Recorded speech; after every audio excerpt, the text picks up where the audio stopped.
ప్రభు అయిన యేసుక్రీస్తు నామంలో మీ అందరికీ శుభాభివందనములు. మన జీవితంలో ఎన్నో కష్టాలు, సమస్యలు, శోధనలు ఎదురవుతాయి. కొన్నిసార్లు మనకు ఆత్మీయంగా కూడా బలహీనంగా అనిపిస్తుంది. అలాంటి సమయాల్లో బైబిల్ గ్రంథంలో దేవుడు మనకు ఇచ్చిన అత్యంత శక్తివంతమైన రక్షణ కవచం సర్వాంగ కవచం. బైబిల్లో ఎఫెసీయులకు రాసిన పత్రిక 6వ అధ్యాయము 11లో ఇలా వ్రాయబడింది: మీరు అపవాది తంత్రములను ఎదిరించుటకు శక్తివంతులగునట్లు దేవుడిచ్చు సర్వాంగ కవచమును ధరించుకొనుడి. చాలా మంది దీన్ని కేవలం ఒక ఉపమానంగా చూస్తారు. కానీ మీరు గమనిస్తే ఈ కవచం యొక్క ప్రతి భాగం సమస్త బైబిల్ అంతటా విస్తరించి ఉంది. ఈరోజు ఈ వీడియోలో ఎఫెసీయులకు రాసిన పత్రిక 6వ అధ్యాయాన్ని ఆధారంగా చేసుకుంటూ బైబిల్లోని ఇతర గ్రంథాలతో దీనికి ఉన్న సంబంధాన్ని లోతుగా పరిశీలిద్దాం. మొదటిది సత్యం అనే దట్టి. పౌలు గారు అప్పటి రోమన్ సైనికుడు వేసుకునే కవచాన్ని ఉదాహరణగా తీసుకొని ఆత్మీయ జీవితానికి అన్వయించారు. ఒక రోమన్ సైనికుడు యుద్ధానికి వెళ్లే ముందు దట్టిని బిగించుకుంటాడు. అప్పుడే అతని కవచం మిగతా భాగాలకు ఆధారంగా దొరుకుతుంది. రోమన్ సైనికుడికి ఆ దట్టి అనేది కవచం యొక్క మిగతా భాగాలను పట్టి ఉంచే పునాది లాంటిది. అది లేకపోతే సైనికుడు యుద్ధం చేయలేడు. అలాగే మన జీవితంలో సత్యం మన నడుముకు కట్టుకోవాలి. అబద్ధం, మోసం మన జీవితంలో ఉంటే మన ఆత్మీయత బలహీనపడుతుంది. దేవుని వాక్యమే సత్యం. సత్యం లేకపోతే అపవాది చెప్పే ప్రతి అబద్ధాన్ని మనం నిజమని నమ్ముతాము. సత్యం లేని మనస్సు తప్పుడు బోధలను, లోక సంబంధమైన ఆలోచనలను సులభంగా స్వీకరిస్తుంది. సత్యం లేని చోట కపటం మొదలవుతుంది. బయటకు భక్తిగా కనిపిస్తూ లోపల వేరేలా జీవించడం మొదలు పెడతారు. దేవుని దృష్టిలో ఇది చాలా ప్రమాదకరమైన పరిస్థితి. మనం సత్యంలో లేనప్పుడు మన అంతరాత్మ కూడా మనల్ని హెచ్చరించదు. సత్యం లేని వ్యక్తి గాలికి కొట్టుకుపోయే పడవలాంటి వాడు. ఏది సరైనదో తెలియక లోకపు పోకడలకు, ఇతరుల అభిప్రాయాలకు భయపడి తన నమ్మకాలను మార్చుకుంటూ ఉంటారు.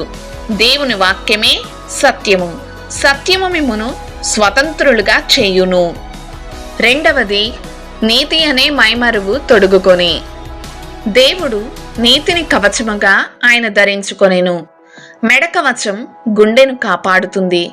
దేవుడు మనకిచ్చిన నీతి ద్వారా మన హృదయములను చెడు తలంపుల నుండి, అపవాది వేసే నిందల నుండి కాపాడుకోవాలి. నీ హృదయాన్ని అత్యంత జాగ్రత్తగా కాపాడుకొనుము. దేవుని చిత్తానుసారం జీవించినప్పుడు మన హృదయం రక్షింపబడుతుంది. మనం ఆయన యందు నీతి అగునట్లు మనకు ఆయన నీతిని అనుగ్రహించాడు. ఇది మన హృదయాలను కాపాడేది. మన సొంత నీతి మురికి గుడ్డల వంటిది. కానీ క్రీస్తు మనకిచ్చిన నీతి ద్వారానే మనం అపవాది వేసే ప్రతి ఆరోపణను ఎదుర్కోగలం. మూడవది పాదములకు సమాధాన సువార్త వలనైన సిద్ధ మనస్సును జోడు. సువార్త ప్రకటించుచు సమాధానమును ప్రకటించు వారి పాదములు పర్వతముల మీద ఎంతో సుందరములై ఉన్నవి. ఉత్తమమైన వాటిని గూర్చిన సువార్త ప్రకటించు వారి పాదములెంతో సుందరమైనవి అని వ్రాయబడి ఉన్నది. సమాధానం లేని చోట అడుగు వేయలేం. మనము ఎక్కడికి వెళ్ళినా అది సంఘర్షణ ఉన్న ప్రదేశం కావచ్చు, లేదా ఆందోళన ఉన్న ప్రదేశం కావచ్చు, మనం దేవుని సమాధానాన్ని మోసుకొని వెళ్ళాలి. దేవుడు మనలను శాంతి తీసుకువెళ్లే వారిగా పిలిచాడు. మన మాటలతో మరియు మన జీవితంతో సువార్తను తెలియజేయాలి. సువార్త ఇచ్చే నెమ్మది మన పాదాలకు బలాన్నిస్తుంది. ఇది మన పాదాలకు స్థిరత్వాన్నిస్తుంది. నాలుగవది విశ్వాసమనే డాలు. ఆయన సత్యము కేడమును డాలునై ఉన్నది. అపవాది వేసే అగ్ని బాణాలు అంటే అనుమానం, భయం, నిరాశ మనల్ని తాకకుండా విశ్వాసం అనే డాలు ఆపుతుంది. శత్రువు మనపై సందేహాలు, భయాలు, నిరుత్సాహాన్ని విసురుతాడు. కానీ విశ్వాసం అనే కవచం ఆ అగ్ని బాణాలను ఆర్పుతుంది. కేవలం దేవుని మీద నమ్మకం ఉంచడమే కాదు, ఆయన వాగ్దానాలను మనం పట్టుకోవడం ద్వారా ఈ డాలు బలపడుతుంది.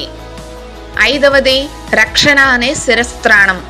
మనము యేసుక్రీస్తులో రక్షింపబడిన వారమని గుర్తించుకోవాలి. ఆయన రక్షణను శిరస్త్రాణముగా తన తల మీద ధరించుకొనెను అని ఉంది. తల అంటే మన ఆలోచనలు. మన రక్షణపై మనకు పూర్తి నిశ్చయత ఉంటే అపవాది వేసే ఆలోచనలు మనల్ని భ్రమ పెట్టలేవు. మీ మనస్సు మారి నూతన మగుట వలన రూపాంతరము పొందుడి అంటే మన ఆలోచనలు, మన తలంపులు ఒక యుద్ధ క్షేత్రం. అపవాది మన మనస్సులో అనుమానాలను, అపవిత్రమైన ఆలోచనలను విత్తుతాడు. మనకు దేవుని రక్షణపై పూర్తి నిశ్చయిత ఉన్నప్పుడు ఆ తలంపులు మనల్ని ఏమీ చేయలేవు. చివరిది మరియు అతి ముఖ్యమైనది ఆత్మ ఖడ్గము. ఎందుకనగా దేవుని వాక్యము సజీవమై బలము గలదై రెండంచులు గల ఎటువంటి ఖడ్గము కంటేను వాడిగా ఉండి ప్రాణాత్మలను, కీళ్లను, మూలుగును విభజించునత్తమంటకు దూరుచు హృదయం యొక్క తలంపులను, ఆలోచనలను శోధించుచున్నది. ఇది దేవుని వాక్యం. కవచం మనల్ని కాపాడుతుంది, కానీ ఆత్మ ఖడ్గం మనకు దాడి చేసే ఆయుధం. వాక్యాన్ని మనం ఎంతగా ధ్యానిస్తే అంత బలమైన ఖడ్గం మన చేతిలో ఉంటుంది. దేవుని వాక్యం తెలిసినవాడు సాతానును ఎదిరించగలడు. సైన్యంలో రక్షణ కవచాలు ఉండటం మంచిదే, కానీ దాడి చేసే ఆయుధం లేకపోతే గెలుపు సాధ్యం కాదు. సాతాను ఒక అబద్ధాన్ని నిజంలా చెప్పి మిమ్మల్ని మోసం చేసినప్పుడు అది అబద్ధమని ఎలా తెలుస్తుంది? దేవుని వాక్యం అనే ఖడ్గం ఉంటేనే అది సత్యం కాదు అని మీరు ఖచ్చితంగా ఖండించగలరు. యేసు కూడా శోధనలో ఉన్నప్పుడు దేవుని వాక్యంతోనే శత్రువును ఓడించాడు. ఆత్మ ఖడ్గం లేని వ్యక్తికి తన జీవితంపై, తన ఆలోచనలపై సరైన నియంత్రణ ఉండదు. తనని తాను సరిదిద్దుకోలేరు. చాలా మంది అడుగుతారు, ఈ కవచాన్ని ఎలా ధరించాలి? దీనికి జవాబు ప్రార్థనలోనే ఉంది. ఆత్మ వలన ప్రతి సమయమందును ప్రతి విధమైన ప్రార్థనను, విజ్ఞాపనను చేయుచు, పూర్ణమైన పట్టుదలతో విజ్ఞాపన చేయుచు మెలకువగా ఉండుడి. పాత నిబంధనలో దేవుడు ధరించిన ఆయుధాలనే క్రొత్త నిబంధనలో క్రీస్తు ద్వారా మనకు దేవుడు ప్రసాదించాడు. ఖడ్గం లేని సైనికుడు యుద్ధ భూమిలో ఎలా అయితే నిస్సహాయంగా ఉంటాడో, వాక్యము లేని క్రైస్తవుడు ఆత్మీయ పోరాటంలో అలా ఉంటాడు. ప్రియ స్నేహితులారా, యుద్ధం వచ్చినప్పుడు కవచాన్ని వెతకడం తెలివైన పని కాదు. కవచం మనకి ఎప్పుడూ మన దగ్గరే సిద్ధంగా ఉండాలి.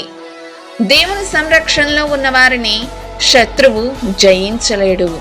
మీరు ఈరోజు ఎటువంటి కష్టాల్లో ఉన్నా, ఏ భయంలో ఉన్నా, ఏ అపవాది బాణాలు మిమ్మల్ని ఇబ్బంది పెడుతున్నా భయపడకండి. ఎందుకంటే మీరు యుద్ధం చేసేది మీ సొంత బలంతో కాదు. సర్వశక్తిమంతుడైన దేవుడు మీకు ఈ కవచాన్ని ఇచ్చాడు. ఆయన వాక్యం అనే ఖడ్గం మీ చేతిలో ఉన్నప్పుడు పడిపోయే అవకాశం లేదు. ఈ వీడియో మీకు ఆశీర్వాదంగా అనిపిస్తే ఇంకా ఇలాంటి ఆత్మీయ సందేశాల కోసం మా ఛానల్ను తప్పకుండా సబ్స్క్రైబ్ చేయండి. దేవుడు మీ అందరినీ సమృద్ధిగా ఆశీర్వదించునుగాక. ఆమేన్. ప్రార్థన. పరిశుద్ధమైన మా తండ్రి, నీ ఘనమైన నామమునికి వందనములు. ప్రభువా, ఈరోజు నీ వాక్యం ద్వారా మమ్మల్ని మేము బలపరుచుకుంటున్నాము.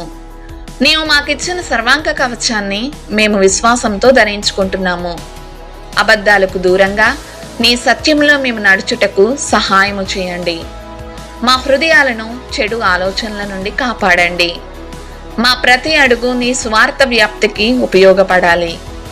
మా ఆలోచనలు, మా మనస్సు నీ రక్షణలో భద్రపరచబడాలి. ఈ లోక పోరాటంలో మమ్మల్ని విజేతలుగా నిలబెట్టండి.